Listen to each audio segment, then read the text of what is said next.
Bonjour tout le monde, j'espère que vous allez tous très très bien. Oh, un chat qui passe devant. Je vais procéder au premier tirage. Pour ceux qui ne me connaissent pas, sachez que je fais au moins un tirage par jour, voire deux. Voilà, j'espère que vous commencez bien tranquillement cette semaine-là. On y va? Ouais, il y a Cécilia qui met sa petite queue. Hop. Donc, voici l'intérieur du livret. Oulé. Je vais tomber la caméra, tout va bien. Voici les cartes. Allez, on y va. Donc, sachez que c'est un tirage que je fais pour vous et pas pour moi. Qu'il vous faut choisir une question, ensuite choisir l'une des trois cartes et j'espère que ça répondra à votre question. Oui, ma choupette. Tu nous aides? Tu nous aides, ma chouchou? Bah oui, ma chouchou. Carte numéro 1, carte numéro 2, carte numéro 3.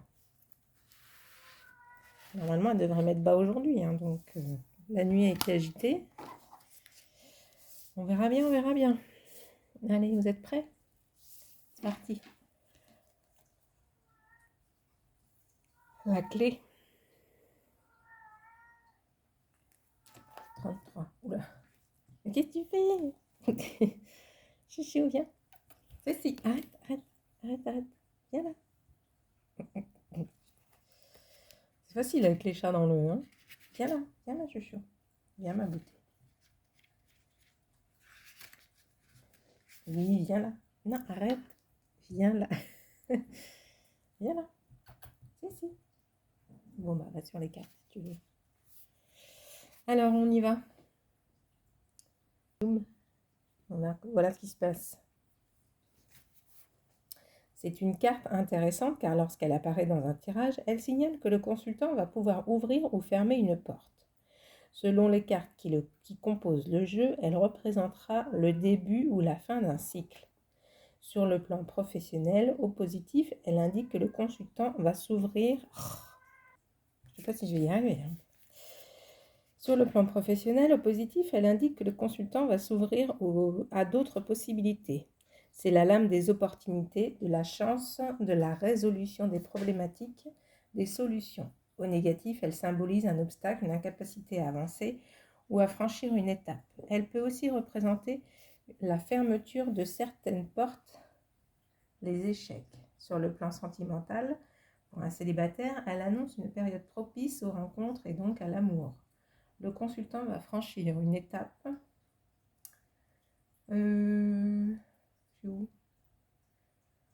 Elle peut aussi représenter la fermeture de certaines portes, les échecs. Sur le plan sentimental, pour un célibataire, elle annonce une période propice aux rencontres et donc à l'amour. Le consultant va franchir une étape clé dans sa vie amoureuse. Pour un couple, elle peut symboliser un mariage, l'achat d'un bien immobilier, un projet de vie à deux. Au négatif, c'est l'impossibilité de vivre un amour. Parfois mal entourée, elle peut représenter les secrets, les choses cachées, les mystères, les blocages psychologiques ou physiques. Je vais retirer une autre carte pour savoir si cette carte est plutôt positive ou négative dans ce jeu. On va voir si ça nous donne quelque chose. 34. Qu'est-ce qu'ils nous disent, les petits poitons? Cette carte est souvent associée au travail et à l'argent. Lorsqu'elle apparaît dans un tirage, elle annonce une période propice à une augmentation ou à une reconnaissance professionnelle. Donc je dirais qu'elle est plutôt positive. Donc on prendra la traduction de la clé dans le sens positif. Voilà, avec les chats qui m'ont dérangé, vous n'avez plus qu'à tout rajouter. Donc carte numéro 2. Montagne. 21. C'est la carte du temps par excellence. Lorsqu'elle apparaît dans un tirage, elle signale que le consultant devra faire preuve de patience et de détermination pour atteindre ses objectifs. C'est aussi la lame des difficultés, des obstacles, des oppositions, des retards, que de la solidité, de la stabilité et de la longévité. Quel que soit le domaine, elle indique que le consultant n'aura rien sans effort. Pour parvenir à ses fins, il devra déployer des trésors d'énergie et de détermination. Sur le plan sentimental, elle peut symboliser la solitude subie ou voulue. Pour une interrogation en lien avec le couple, selon son entourage, elle représente soit une relation à bout de souffle, soit une relation extrêmement solide. On n'a pas besoin de demander si c'est positif ou non. Si vous êtes à bout de souffle ou en relation super solide, vous devrez le savoir quand même. Alors, 19, la tour.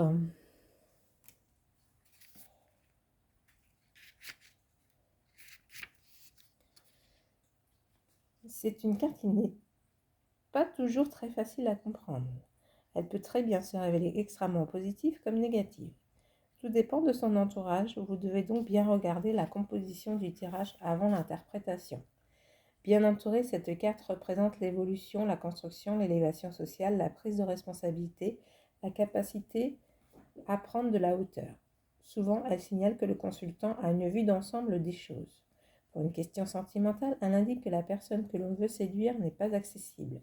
Pour une question relative à un couple, elle peut soit représenter la solidité de ce dernier, soit les difficultés à avancer à deux.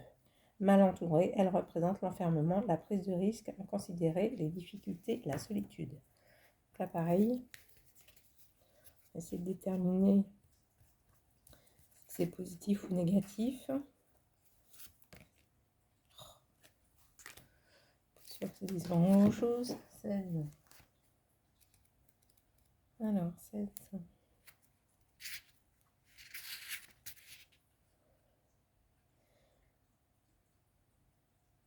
Ah si, ça va.